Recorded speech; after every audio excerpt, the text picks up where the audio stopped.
Alors, CRES veut dire Centre africain de recherche scientifique et de formation. Donc, notre première activité, c'est la recherche, avec un volet doctoral assez important.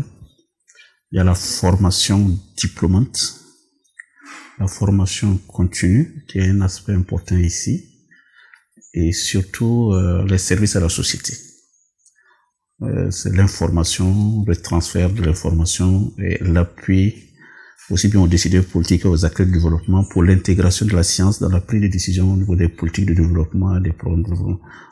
Je pense que le point de chute de nos activités, c'est le transfert des connaissances, le développement des compétences en lien avec les questions de développement et les politiques, avec deux focus, le changement climatique et l'environnement. Nous avons un programme doctoral, donc nous faisons un tutorat doctoral. Donc il y a des gens, des étudiants de l'Afrique de l'Ouest ou même d'ailleurs qui préparent leur doctorat avec nous et qui le soutiennent dans leur université. Pour moi, nous sommes dans un processus pour devenir une école doctorale, nous ne sommes pas une école doctorale. Donc nous avons de la ressource pour la recherche, donc tout ce qui concerne la démarche scientifique, les questions méthodologiques, mais aussi l'encadrement, le tutorat, qu'il soit en présentiel ou en ligne.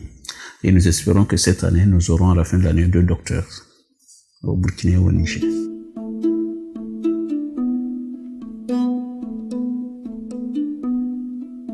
Nous n'avons pas de financement pour la recherche en tant que telle. Donc le CRES vit sur ses ressources propres. Donc ça veut dire que c'est les frais de scolarité, de formation, nos activités de formation continue.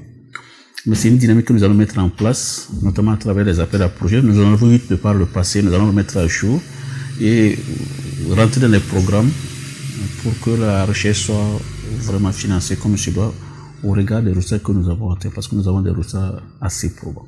Si j'ai été approché par quelques agences de développement, moi je suis pas très partant sur ce volet-là. Voilà, donc je pense que le CRES doit mettre en place les capacités pour vendre son expertise et en vivre. Et nous sommes en train de nous organiser pour ça. C'est le chemin, sinon on a eu des financements, j'ai eu des financements de l'UNITAR, de START, mais nous, je suis pas dans cette optique-là. Voilà, je suis dans l'optique de l'approche des laboratoires américains, qui est de s'affirmer et de vendre son expertise. Ça aussi, c'est la voie de l'indépendance intellectuelle.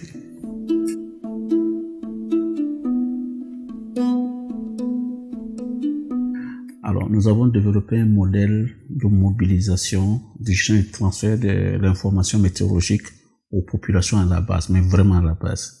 Et pour ça, nous avons eu 10 millions de LACMAT. LACMAT, c'est le Centre africain des applications de la météorologie au développement pour l'expérimentation de ce modèle-là. Donc, ça permet aux populations de recevoir à des moments donnés l'information météorologique dans un format donné dans leur langue. Ce modèle a été un grand succès et je sais qu'il est largement utilisé au Burkina par beaucoup d'ONG qui l'utilisent et même hors du Burkina. Donc ça, c'est un résultat qui améliore pas les politiques, mais carrément le vécu des populations, parce qu'elles ont l'information pour prendre une décision concernant leurs biens, leur activité. Ça, c'est important. Alors, je pense que le CRES a construit autour de ces 10 années tout un pan des questions de résilience. Vous savez qu'actuellement, quand on prend la résilience au risque de catastrophe, on est plus dans des pratiques que des modèles théoriques qui régissent l'action. Nous avons développé tout un pan de cette théorie globale à travers des modèles qui définissent la résilience, mais aussi un outil méthodologique qui s'appelle Clean Prospect.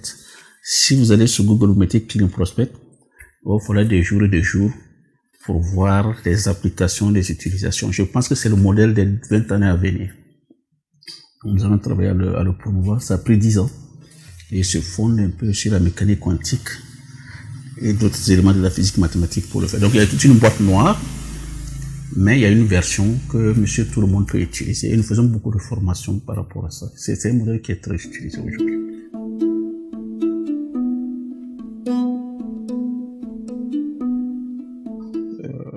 Il apparaît de plus en plus que les changements climatiques vont constituer un catalyseur qui va participer au délitement de certains pays, notamment au Sahel. Voilà.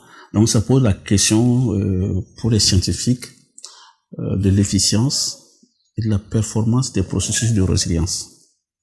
Ce sont des questions qui appellent des réponses scientifiques assez conséquentes. Voilà. Et on n'a pas ces réponses-là aujourd'hui, il faut les chercher. Est-ce que l'environnement de nous permettre de les chercher tranquillement, comme on fait de la recherche? Voilà, ça c'est la question. Vous voyez? Donc, en développant des méthodologies plus robustes, plus en phase avec notre contexte, je pense qu'on participe à résoudre ce grand problème. Moi, je parle même pas de résilience. Par exemple, les gens parlent beaucoup de résilience, de sécurité alimentaire. C'est des problèmes, pour moi, ce sont des problèmes secondaires. Les changements climatiques et les mutations pour remettre même en cause les États. Et je pense que on commence à lier même un peu ce qui se passe au Sahel à ces aspects-là. Voilà. Donc, en plus de participer à construire des conditions de développement durable, je pense que la question même de l'existence de nos États est remise en cause par ce phénomène-là. Et la science a un rôle important à jouer, évidemment, avec une interface avec les acteurs du développement et les décideurs. Je pense que la voie la plus indiquée, c'est que des centres comme le nôtre accueillent un séjour scientifique des gens qui vont retourner dans l'administration pour la prise de décision.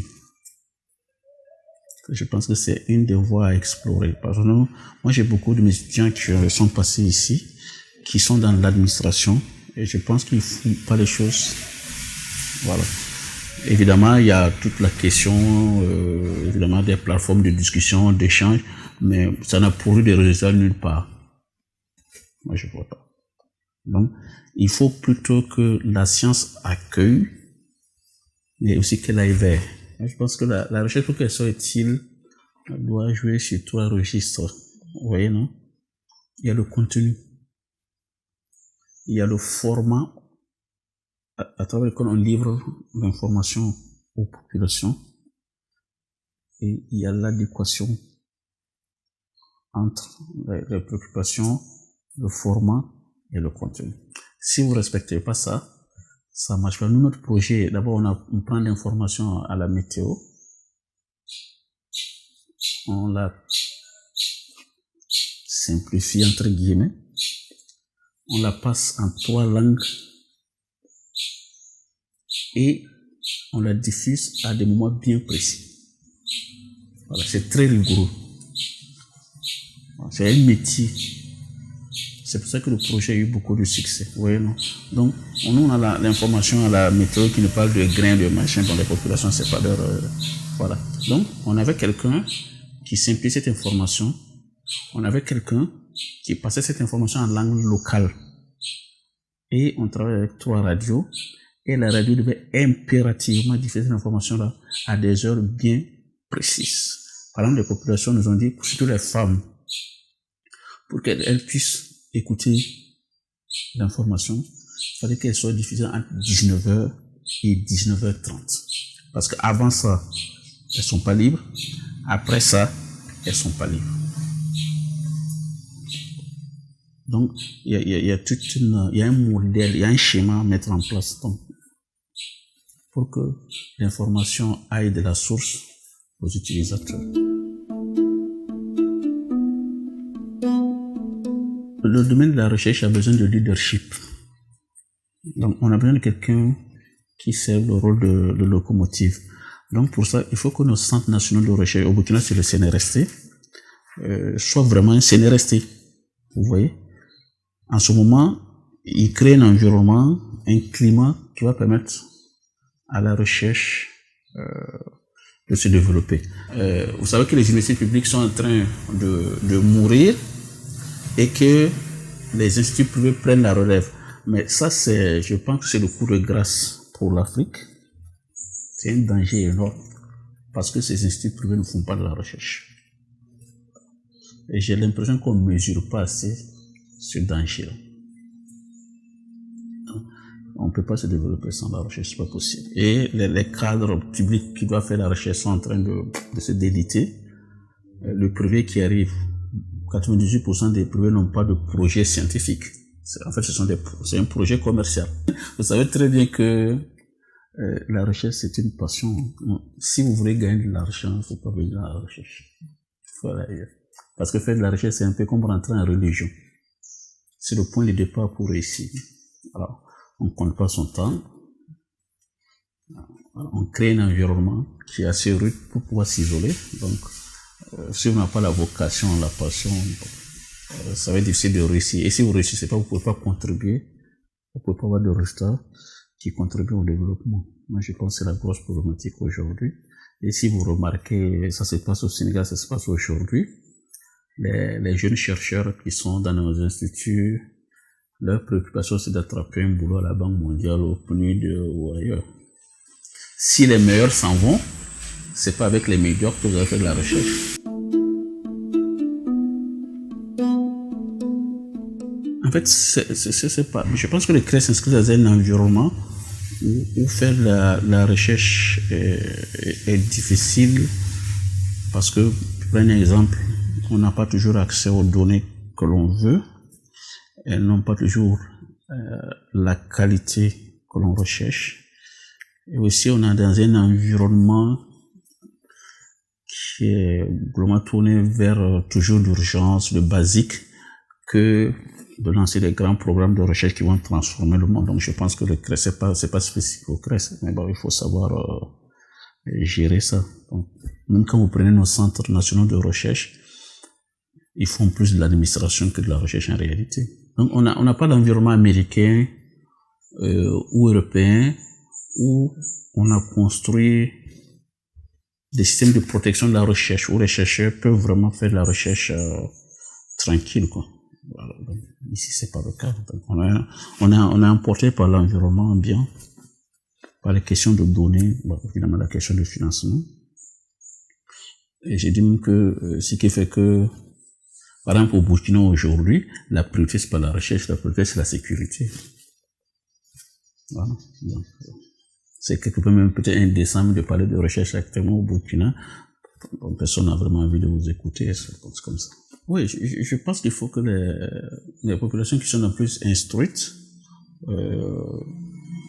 considèrent la recherche comme une ressource de développement au même titre que l'argent, au même titre que la terre. Ça, c'est très important. Sans cette perception, on va pas s'en sortir. Et je pense que nous essayons de nous inscrire dans cette dynamique, pas non seulement en produisant de l'information de qualité, mais aussi et surtout en la rendant accessible. Donc, je vous ai parlé de ce projet qu'on a fait dans 3 villages. On a gardé de très bonnes relations parce que je pense que les gens ont vu la relation entre la science et leurs préoccupations au quotidien.